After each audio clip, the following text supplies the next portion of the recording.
Parang may naamoy ako hindi maganda.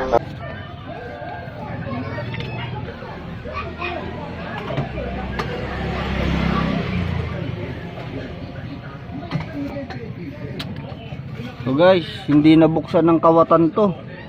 Kasi may tangki rito sa loob na gusto niya nakawin.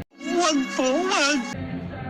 Ito, hindi umubra yung kasabihan sa kanya na walang imposible sa magnanakaw. Imposible rin pala to. Napakaliit na susi, hindi niya na buksan. Huwag mong subukan. Masisira ang buhay mo. Yan po, imposible na rin pala sa magnanakaw to. Hindi niya nanakaw yung aking tangki, aming tangki. Kini kasama kong Kuya Jay. Yun po, nanakawin po yan. Yan o.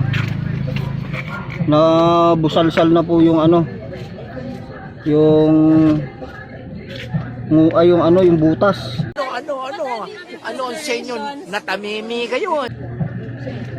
Nabusalsal na siguro, isang matulis na bagay ang pinangaano niyan. Pinasusunod, hindi niya nabuksan. Kaya swerte, hindi niya nakuha itong aming tangke kung hindi.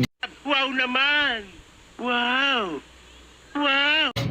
Wala kaming gagamitin. Walang panegosyo. Wala kaming panghanap buhay dito. Anyabang mo, angas mo ah. Ang angas mo ah, mata.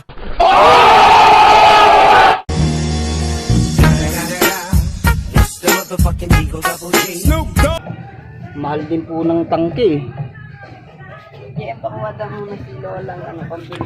Walang hindi pala totoo yung imposible, walang imposible sa magnanakaw, kundi naging imposible sa kanya to, na nakawin. Galit ka ba? Na nakakawin niya dahil ang liit na susi, hindi niya nanakaw. Di ba guys? Okay.